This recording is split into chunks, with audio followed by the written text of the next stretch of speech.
just one moment. As we transition into the holiday season, this is the time, of course, when we start thinking about giving and sharing. Sometimes the best gift that you can give someone is an opportunity that could potentially change their lives financially. That's why our friends at Transatlantic Real Estate have created an investment opportunity for the everyday investor. It involves legal marijuana and crowdfunding. Now look, black folks have been impacted by marijuana in a negative way. Now, the issue is it is legal in so many areas. It is one of the fastest growing industries in the country. Yeah, and we also know that crowdfunding makes it easy to be an early investor of an opportunity. It's a no-brainer, but it also gets even better. Transatlantic Real Estate is different, and they have a business model that is simple to understand. They buy land that supports marijuana grow operations and lease it to licensed, high-paying tenants. Now, here's the piece. You're investing in a landlord of a licensed marijuana farm in a high-growth market. For a limited time, you can invest as little as $300 up to $10,000 before the company goes public. And here's some more good news. They have recently extended the offer, which means you still have time if you take action now. But keep in mind, you must complete and confirm your application to participate. So be sure to complete the process. Don't spend all of your money over the holidays and end up with empty pockets. Instead, get a return on your investment. You could also consider making an investment for someone special. How's that for a holiday gift?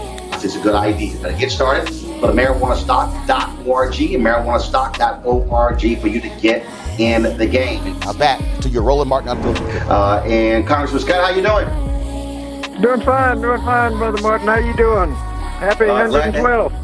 Yes, indeed. Glad to have you on the show today. Obviously, education is a critical issue. You've always been one who has been focused on that, and we have seen the kind of leadership Betsy DeVos has had in Secretary of Education.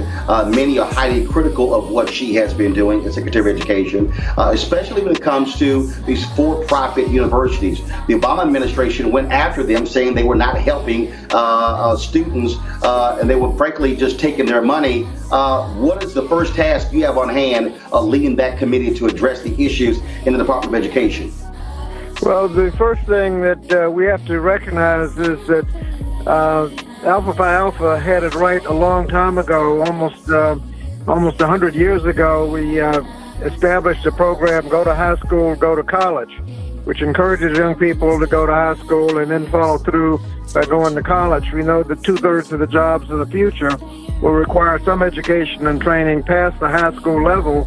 A high school diploma isn't enough. It's not necessarily a 4-year college, but some education and training past the high school level. So we have to prepare young people to get at least a high school diploma to start off with, and then offer other workforce training or higher education. The access to higher education is important. We'll just have to see what they do. All right, Congressman Bobby Scott. There is legislation over in the Senate that I think ought to pass, and that's the reauthorization of the Juvenile Justice and Delinquency Prevention Act. It has many very good provisions, and it needs to pass. There are a couple of details that a couple of senators have problems with. I hope they just get together and pass it. We passed it 3 years ago. We passed it last year. It's been sitting over in the Senate and hadn't been able to budge. There are only 2 or 3 senators that would not vote for it if they called it up for a vote.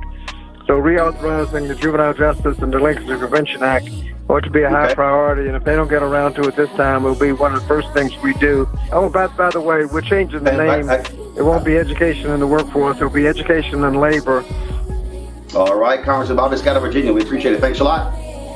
Thank you. As a Schedule 3 drug from a Schedule 1 that would allow for more research. How is marijuana classified, and what exactly is changing here? Yeah, so we refer to it as a schedule. These are controlled substances, and there's 5 schedules, Schedule 1 through Schedule 5.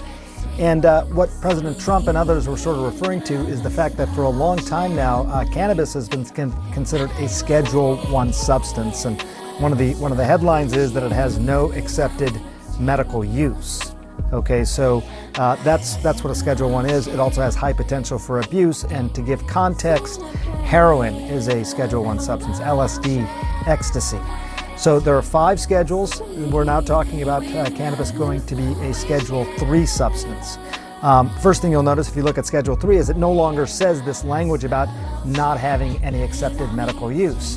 It says it does have moderate potential for physical dependence. And what does this mean for research and for access to not only marijuana but also CBD?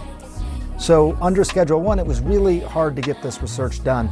Now as a Schedule 3 substance, I think it opens up a lot of research funding.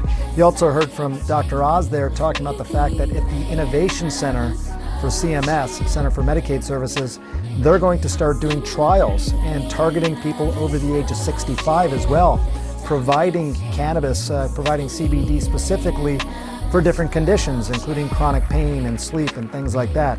So not only will it be easier to collect data, it sounds like from this announcement today, they're going to start doing that at the federal level.